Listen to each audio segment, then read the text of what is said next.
Good morning class. Last video में हम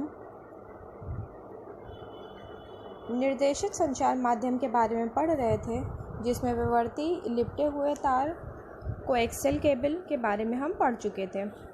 आज हम इसके आगे का टॉपिक पढ़ेंगे, जिसमें है प्रकाशित तंतु या फाइबर ऑप्टिक केबल।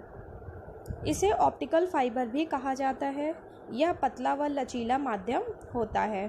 प्रकाश की किरण को ग्रहण कर उसका प्रेषण करता है, या यह इलेक्ट्रोमैग्नेटिक संकेतों एनालॉग और डिजिटल को प्रकाश तरंग में परिवर्तित कर संचरित करता है। अतः डेटा संचरण प्रकाश तरंग की गति से होता है। फाइबर ऑप्टिक कांच के बाल जैसा महीन रेशे वाला होता है। इनमें होकर प्रकाश की तरंगें कम से कम हाश के साथ, हाश मतलब जो बीच में कमी हो जाती है इलेक्ट्रॉनों के, उससे है, प्रकाश के पूर्ण आंतरिक परावर्तन के सिद्धांत द्वारा प्रवाहित होता है। सभी फाइबर का सामूहिक बंडल बनाकर उन पर प्लास्टिक का आवरण चढ़ाकर एक तार का स्वरूप प्रदान कर दिया जाता है। इसका उपयोग है कि प्रकाश के द्वारा आंकड़ों का संचार करने की इस टेक्नोलॉजी ने आज आधुनिक युग में संचार में एक क्रांति ला दी है। आधुनिकतम प्रणालियों में संचार के लिए फाइबर ऑप्टिक का ही प्रयोग किया जा रहा है। इनके डेटा प्रसारण की गति गीगाबाइट पर सेकेंड होती है। ये काफ़ी हल्के होते हैं और समान आकार के कोएक्सियल तारों की अपेक्षा अधिक लाभदायक भी होते हैं। ये काफ़ी महंगे होने के उपरांत भी इनका उपयोग बहुत तेज़ी से किया जा रहा है। यहाँ पे निर्देशित संचार माध्यम मतलब गाइडेड कम्युनिकेशन मीडियम का टॉपिक ख़त्म होता है। अब दूसरा है अनिर्देशित संचार माध्यम, अनगाइडेड कम्युनिकेशन मीडियम। यह संचार की ऐसी व्यवस्था है जिसमें डेटा का संचरण किसी भौतिक माध्यम द्वारा नहीं, अर्थात बेतार मतलब बिना तार के माध्यमों से होता है, जैसे रेडियो वेव, जैसे नेक्स्ट है आपका सूक्ष्म तरंग मतलब माइक्रोवेव, और लास्ट है अवरक्त प्रकाश इंफ्रारेड लाइट। रेडियो तरंग वैद्युत चुंबकीय स्पेक्ट्रम तरंगें जिनकी फ्रीक्वेंसी 3 किलोहर्ट्ज़ से 1 गीगाहर्ट्ज़ के मध्य होती है, उन्हें रेडियो तरंग कहा जाता है या रेडियो आवृत्ति कहा जाता है। रेडियो तरंगों द्वारा डेटा का संचरण वायु या आकाशीय माध्यम से एंटीना की सहायता से किया जाता है। यह एंटीना रेडियो तरंगों की स्तर की तरंगें ऊष्मा द्वारा उत्सर्जित करता है। एंटीना द्वारा उत्सर्जित रेडियो तरंगें चारों ओर फैल जाती हैं, जो कि किसी दूसरे एंटीना द्वारा ग्रहण कर ली जाती हैं। रेडियो तरंगें निम्नलिखित प्रसारण बैंड आवृत्ति में होती हैं।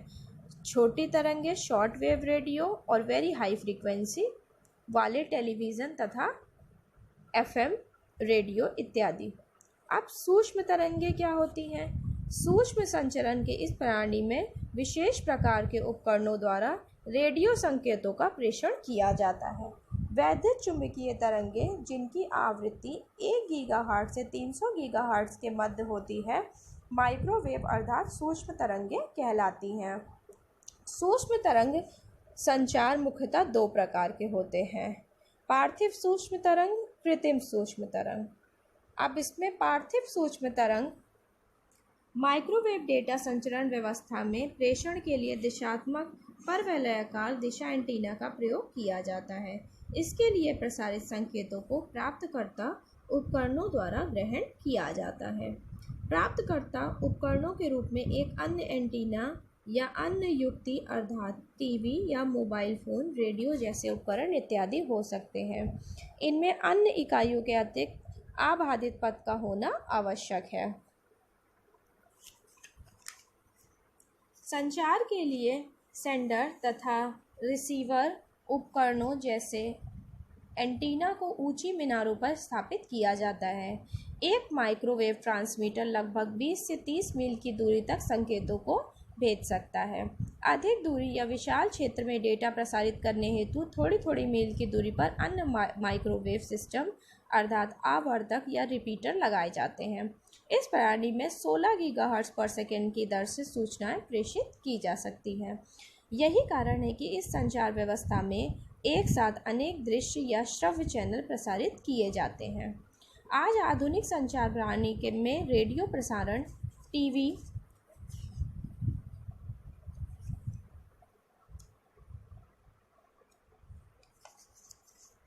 कंप्यूटर नेटवर्क इत्यादि में इसका प्रयोग किया जा रहा है। नेक्स्ट है आपका कृत्रिम उपग्रह, सूक्ष्म तरंगे। कृत्रिम उपग्रह या इसे बोलते हैं सैटेलाइट एक ऐसा संचार माध्यम है जो संपूर्ण विश्व के किसी भी कोने में आंकड़े या डेटा प्रसारित करता है। इस संचार में सर्वप्रथम उस स्थान से जहां से आंकड़े व डेटा का प्रेषण किया जा रहा है, सूक्ष्म तरंगे प्रेषकों के द्वारा आंकड़ों तथा डेटा को संकेतों के रूप में उपग्रह तक पहुंचाया जाता है। ये उपग्रह पृथ्वी से बाहर अंतरिक्ष में उसकी कक्षा के समकक्ष स्थापित सूक्ष्म तरंगे